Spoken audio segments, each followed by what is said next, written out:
the new Doctor Who announced Doctor to be played by, drumroll, Jodie Whittaker. Wee. Thoughts, Chris? There we go. That's us thought. Stunned silence. No. Great. Really pleased. I will admit, as I sort of I'll save that for because I'll probably be recommending Fleabag, but I probably would have chosen Phoebe Waller-Bridge personally. I think she is naturally more Doctor-like. However, Jodie Whittaker is undeniably a stunning actress. She was great in Attack the Block. She was great in The Smoke. She was great in Broadchurch, obviously. So I'm excited to see what she does with the role. I'll be honest with you, I'm way more nervous about Chibnall than I am Jodie Whittaker. So there we go. It did lead to, and this isn't an angry one, this is just the best. I have watched, right, pause this, go to YouTube and look up the Whovian Chaser, the Whovian Chaser reacting to the Doctor announcements. The dude he's got like video, a bow tie. I've just pulled it up. It's called Meet the 13th Doctor Reaction, and it's from a YouTuber called the Whovian Chaser. I have watched this video 30, 40 times. It's incredible. I love him. I think the controversy is bollocks. I've literally heard people say, "Oh, but he's a man though, isn't he? He's always been a man." I'm like, he's a shape-shifting alien. Like he can be a woman. That's fine. I will also say, sorry, I'm ranting, Dan. I apologise. I would also say, I'm more worried about Chibnall as a showrunner than I am Whittaker, just because Chibnall's Doctor Who stories haven't been amazing. Although he can obviously run a show, see Series 1 of Broadchurch. However, Series 2 of Broadchurch. I will also say, I can buy it. For some reason, I can really hear myself out of your headphones, Dan. But what? Maybe I'm speaking louder. I apologise. I'll turn you down a bit, What was my other Chris. big point? What was my other fucking big point? I had a big point, Dan. No, let me remember. God damn it, Dan. I mean, would you like me to Chibnall, while you... No, I think the upsetting thing in a way with this is Chibnall. History will show Chibnall as being the one that made this happen. I think that's kind of bollocks. Yeah. Because Stephen Moffat did so much of the legroom for this because he... the legwork, I assume you mean. Sorry, the legwork. He, with Missy and the Master, swapping sex there, he literally showed us a Time Lord regenerating from a white man to a young black woman. Like, he has embedded this in and made it... Because on all the interviews, people were going, well, we know it's in Time Lord... It's in Time Lord history that they can change sex. I'm like, yes, but that's thanks to Moffat. And Capaldi's been giving him credit for this, but I don't think a lot of other people are, and I think it would be a shame if history shows Chibnall as being it. Because actually, I think Chibnall fucked up by feeding all the fan people that were going to get angry about this. He fed them bait by, in his statement, saying, I always knew I wanted the 13th Doctor to be a woman. He shouldn't have said that. I'm happy with him to think that. I legitimately am. But don't say it, because it's just making people go, oh, PC, you've gone mad. He should have said she was the best actor that came in. She was the best person for the role. Not to admit that they hunted for a woman, because it's just lighting the flames of dickheads. Those are all my thoughts on it, Dan. What are yours? Oh, by the way, chat.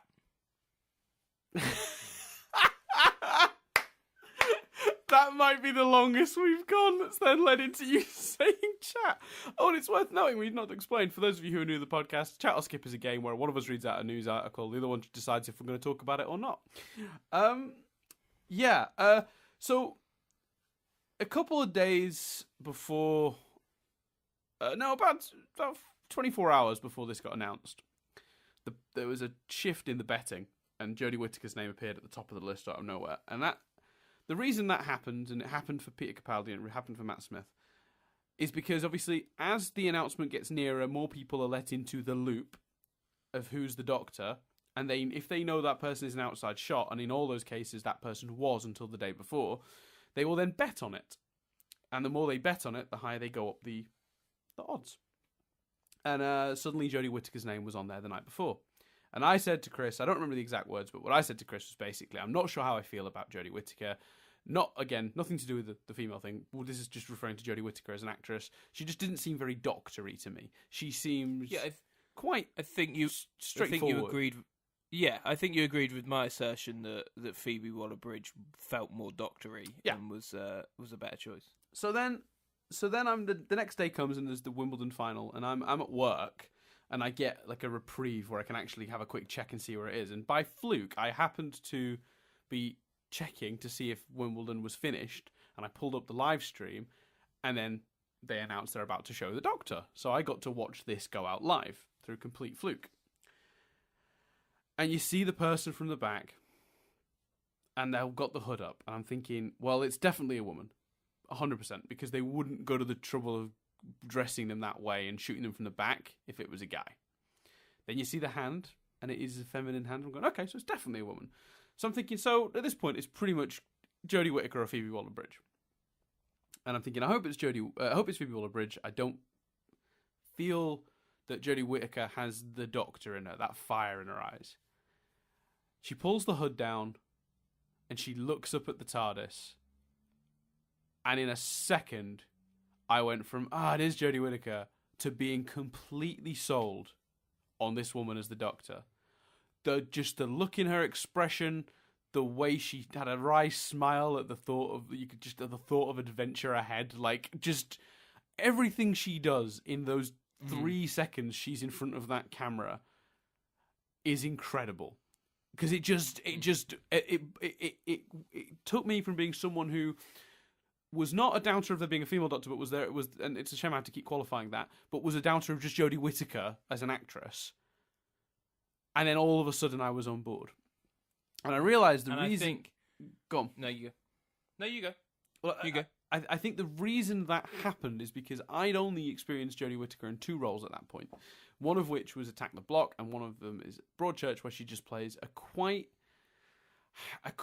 necessary but ultimately quite straightforward character. It's a grieving mother. It's not the most complicated role in the world, and that's not to say she did a bad job in it. She's wonderful as that role. You believe her pain, but it's not the eccentric sort of excitable, mischievous. You look in their eyes, you see they're 1,000 years old and the weight of the world is on their shoulders, but also you see that sense of adventure. You don't need to convey that much in the role she had on Broadchurch. And I felt like it turned out I was judging her based on a role rather than on her as an actress. And then I found a clip of her online in a play where she was playing a role where she got this great big speech. And I was looking at that and thinking of the speeches that the Doctor has given in the past, and just suddenly I was just completely on board. I'm saying right now that while I'm still sort of, wondering about the possibilities of a Phoebe Waller-Bridge, there is not a doubt in my mind that she is going to kill it. And I mean that. Yeah, she is the best person for this job, as far as I can tell right now. I can't... And go on. And actually, I think the reason I've been slightly swung by Phoebe as well is I don't know if you've watched, because Jodie Whittaker's got a new show out called Trust Me, which I've not seen. And obviously, she's in a weird position where she's got to go on chat shows and promote that, but all anyone really wants to talk about is Doctor Who. And she comes alive when she talks about Doctor Who. She is giddy with excitement in a way and she's got a twinkle in her eye that Matt Smith had when he was being interviewed about it. And I just think, as much as I'm worried about Chibnall, and I apologise if I'm saying his name wrong, they know each other from Broadchurch. They have chemistry. We know that.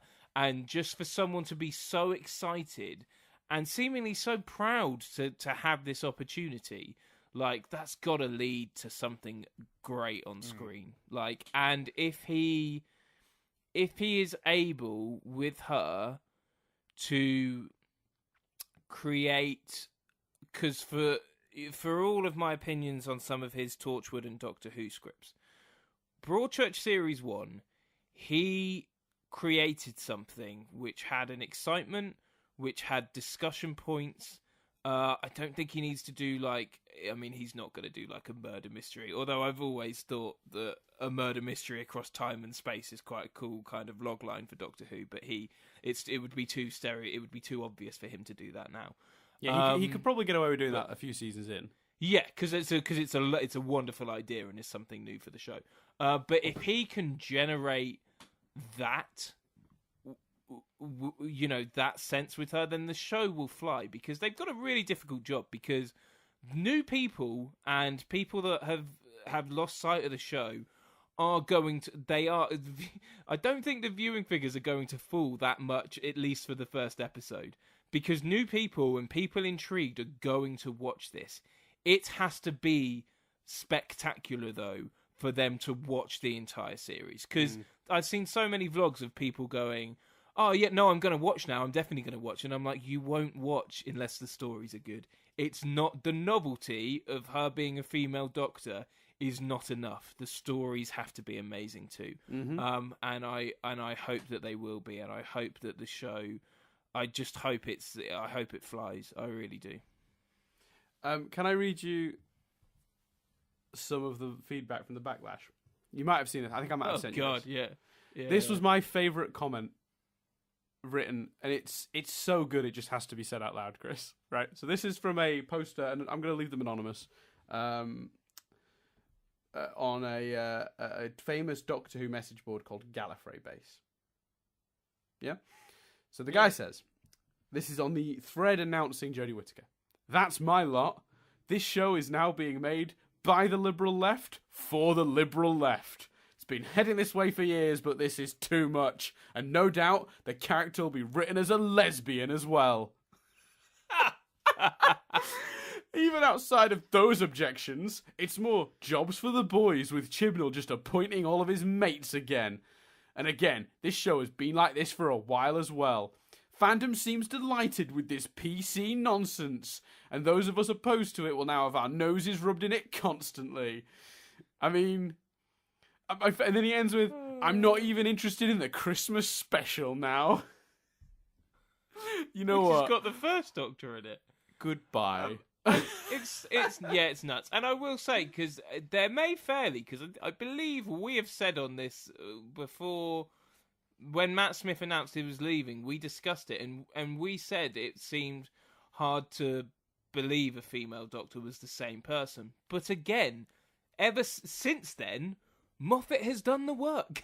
Moffat has shown us Time Lords changing sex. Moffat has given us Missy, who absolutely, categorically feels like the Master. And I think it's important. I think it's important to note as well that the Doctor has never been the same between regenerations. It's always been a slight or drastic shift in personality. I mean, the shift between Matt Smith and Peter Capaldi. I mean, I guarantee you, Jodie Whittaker will feel more like the Doctor, or will feel more like she'll feel more like her previous incarnation than Peter Capaldi ever did of Matt Smith. Yeah. And I think she will feel more like the Doctor than it has recently. I really do think that they will, because I was thinking about it as I do. I was like, well, what would I do? And I think to some degree, it's a bit fansplaining, but you can tie the Doctors next to each other. So Tennant got his heart broken, and everyone fell in love with him. So Matt Smith's Doctor finds a couple that are in love with each other and travels with them. And Matt Smith's Doctor though deals with the people coming after him, and he gets trapped in the Pandorica, and he gets people, this whole they fear the mention of your name, all that stuff. So suddenly Capaldi's Doctor is questioning whether he's a good man or not. And I think Capaldi's Doctor ends with him going, I am a good man, I am the Doctor, I know who I am, I'm the Doctor. And then Jodie Whittaker is the celebration of that. I think that's what they should do. And I think that there's just so much nonsense. Another favourite of mine is when people are like, oh, what are we going to have next? A female James Bond? And it's like, well, that would be odd, because that's a character called James Bond. And also, you don't need to do that. You could just have 008 and make that character a woman. Yeah, Jane Bond. Yeah, exactly. But it would just be a different character. But also, truthfully, female James Bond, fine. The amount of times that thing has been rebooted, who cares? Exactly. What, you it's expect me to mental. believe that Daniel Craig and Sean Connery are the same man? Yeah, I know. Like, what? It's surprising that Daniel Craig is doing another Bond, but anyway, that's a separate thing. Yeah. Pretty sure he said he'd slit his own wrist rather than do that, but He did. whatever. Yeah. So like, all right, fine. So I mean, I think it's fantastic. I think you're right about the clip. Please check out the Whovian Chaser's reaction. I adore it. And like I think it's. Oh, I think the other thing worth saying is also, I feel a bit bad for Chibnall because he was damned if he did and damned if he didn't. If he cast another man, that would have got grief, and he's got grief for casting a woman. So I think he absolutely did the right thing. Yeah, I'm on board. I think it's going to be great. I think in terms of the casting, we're in very good hands. She's a very talented actress, and I think in terms of the writing, that is our big question right now. So I think people are focusing on potentially the wrong thing.